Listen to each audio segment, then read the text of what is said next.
Bismillahirrahmanirrahim. Assalamualaikum warahmatullahi wabarakatuh.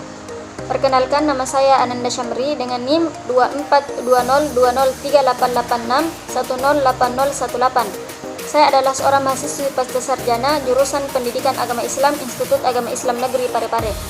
Dalam video ini saya akan membahas sedikit mengenai materi dari kelompok kami, yakni dari kelompok 4, tentang perencanaan pembelajaran menggunakan media penyusunan rancangan model desain flowchart dan storyboard, analisis massal, dan koordinasi logistik. Adapun materi yang akan saya bahas yakni mengenai konsep desain pembelajaran. Video ini untuk memenuhi tugas ujian akhir semester dalam mata kuliah Desain dan Produksi Media Pembelajaran PAI dengan dosen pengampu Bapak Dr. Usman Nur, MPDI. Baiklah, pembahasan pertama mengenai konsep desain pembelajaran. Yang pertama yaitu pengertian dan ruang lingkupnya. Desain pembelajaran adalah proses sistematis dalam merancang, mengembangkan, dan mengevaluasi pengalaman belajar untuk mencapai tujuan pembelajaran tertentu. Ruang lingkup desain pembelajaran sangat luas, mulai dari merancang materi pembelajaran, memilih metode pembelajaran, serta mengevaluasi efektivitas pembelajaran. Kemudian selanjutnya membahas tentang komponen-komponen utama desain pembelajaran. Secara umum, komponen utama dalam desain pembelajaran yang pertama adalah analisis, yakni melibatkan identifikasi kebutuhan belajar, karakteristik siswa, dan konteks pembelajaran. Yang kedua yaitu perancangan, proses perancang pengalaman belajar yang sesuai dengan tujuan pembelajaran dan kebutuhan siswa. Yang ketiga yaitu pengembangan, di mana pengembangan ini yakni proses pembuatan materi pembelajaran, media pembelajaran, dan alat evaluasi. Yang keempat yaitu implementasi, yaitu proses pelaksanaan pembelajaran sesuai dengan rencana yang telah dibuat. Dan yang terakhir yaitu evaluasi, yakni proses menilai efektivitas pembelajaran dan melakukan perbaikan jika diperlukan. Kemudian pembahasan ketiga ini terkait dengan hubungan desain pembelajaran dengan teori-teori belajar. Desain pembelajaran sangat erat ini kaitannya dengan teori-teori belajar. Beberapa teori belajar yang sering digunakan dalam desain pembelajaran yaitu diantaranya adalah yang pertama behaviorisme, yakni fokus pada perubahan perilaku sebagai hasil dari pengalaman belajar. Yang kedua itu kognitivisme, yakni menekankan pada proses mental dalam belajar seperti persepsi ingatan dan pemecahan masalah. Yang ketiga yaitu konstruktivisme, yakni menekankan pada peran aktif siswa dalam membangun pengetahuan sendiri. Yang keempat yaitu tujuan desain pembelajaran.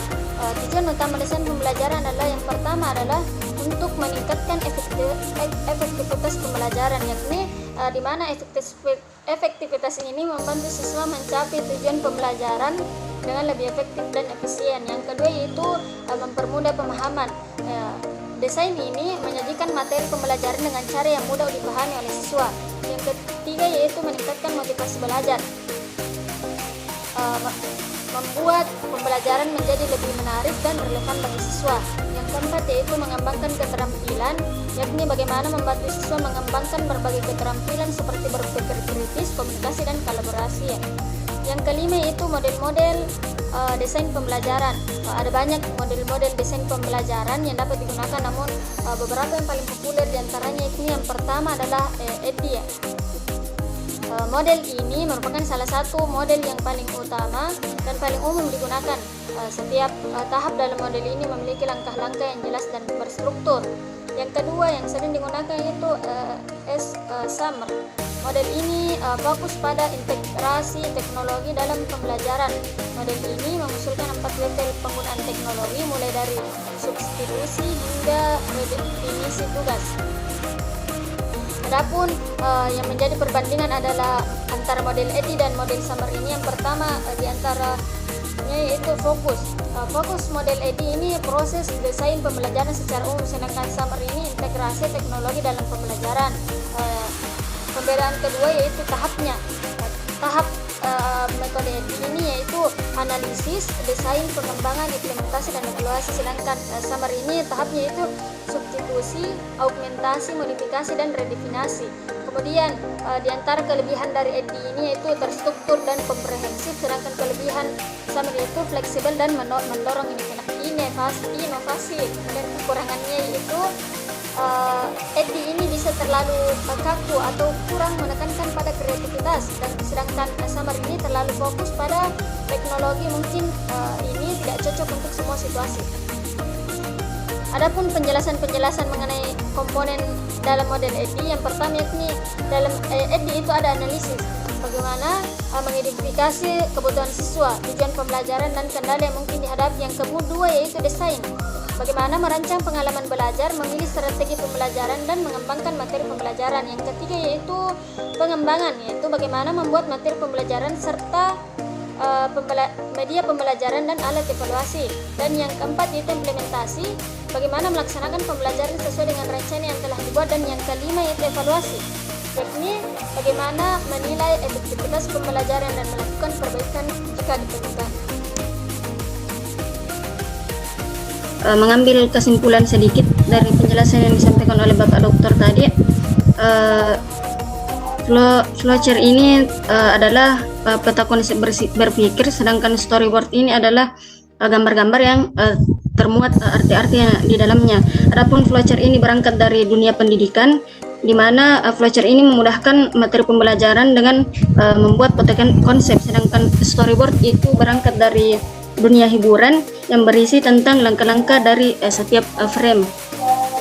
Mungkin itu kesimpulan yang dapat kami ambil dari penjelasan yang disampaikan oleh Bapak Dokter. Baiklah, itulah tadi sedikit pembahasan mengenai konsep desain pembelajaran. Sebagai penutup, saya ingin menyampaikan rasa terima kasih yang sebesar-besarnya terkhusus kepada Bapak Dr. Usman Nur MPDI sebagai dosen pengampuh dalam mata kuliah Desain dan Produksi Media Pembelajaran PAI. Saya juga ingin berterima kasih kepada rekan-rekan sekalian yang telah meluangkan waktu untuk menyimak video ini hingga akhir. Semoga informasi yang saya sajikan dapat memberikan manfaat baik untuk menambah wawasan maupun untuk menjadi referensi dalam mengambil keputusan ke depan.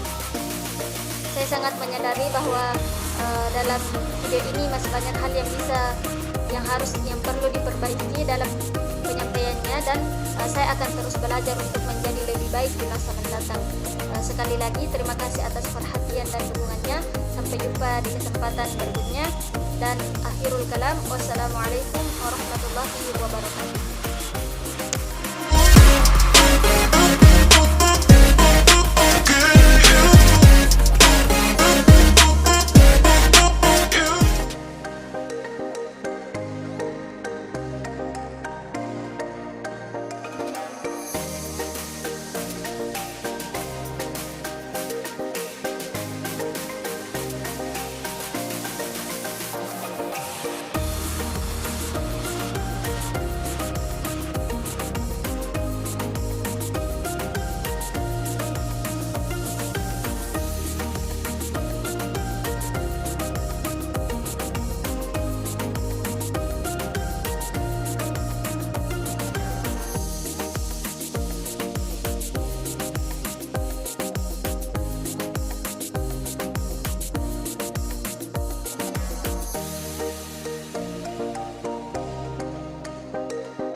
Thank you.